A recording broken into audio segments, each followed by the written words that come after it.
Jeg er lagerchef for noget, der hedder Pakkecenter Nord, som er et pakkecenter på forskellige webshops. Hvor vi er lige nu, er vi på 10.000 kvadratmeter. Jeg vil skyde på, at vi genererer nok i løbet af omkring 40 buer hver dag, som minimum.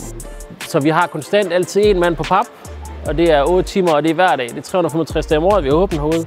Så der er hele tiden tryk på dernede. Maskinen, vi har i øjeblikket, kan holde til ca. 20 buer med pap, så skal den tømmes. Men det hele kører automatisk, og det går så stærkt, så det har ikke så meget betydning, så vi kommer ikke til at stå døde på noget tidspunkt. Så det er ikke, når vi skal stå og vente 5 minutter på at tømme pappresser for at komme videre igen. Den kører bare hele tiden. Det virker som en meget lille bagatel for et firma at have en pappresser. Det er essentielt for os, fordi ellers er vi simpelthen drukken. Og det er bogstaveligt talt, vi vil drukken, fordi hvis vi ikke kan komme af med pappet, så kommer der bare et kæmpe bjerg, hvor så kan vi ikke komme frem og tilbage dernede. For vores flow herude betyder det ufattelig meget, at pappresseren kan tage, og den kan tage en masse. Fordi lige snart der ikke bliver taget pap, eller det går for langsomt med at tømme et papbord ned imellem vores gang, så kommer det til at håbe sig op imellem gangene, og så ender det med, at folk ikke tager pap med for lokationerne. For hvis du kommer ind til en lokation, men du ved, at jeg kan ikke komme med pap alligevel, så lader jeg bare det ligge.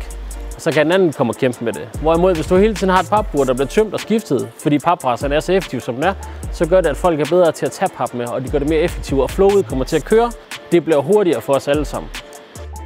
Forskellen på standard pappresseren, som du putter ind i forfra og folder ned, og kontra den, jeg har nu, hvor du smider ned opfra, det er, at du kan være mere effektiv med den her. Fordi du fylder hele tiden ned toppen, og som begynder at køre, kan du gå klar til næste proces, mens du stadigvæk fylder ned. Fordi den skubber det bare ind, så du kan hele tiden være i gang.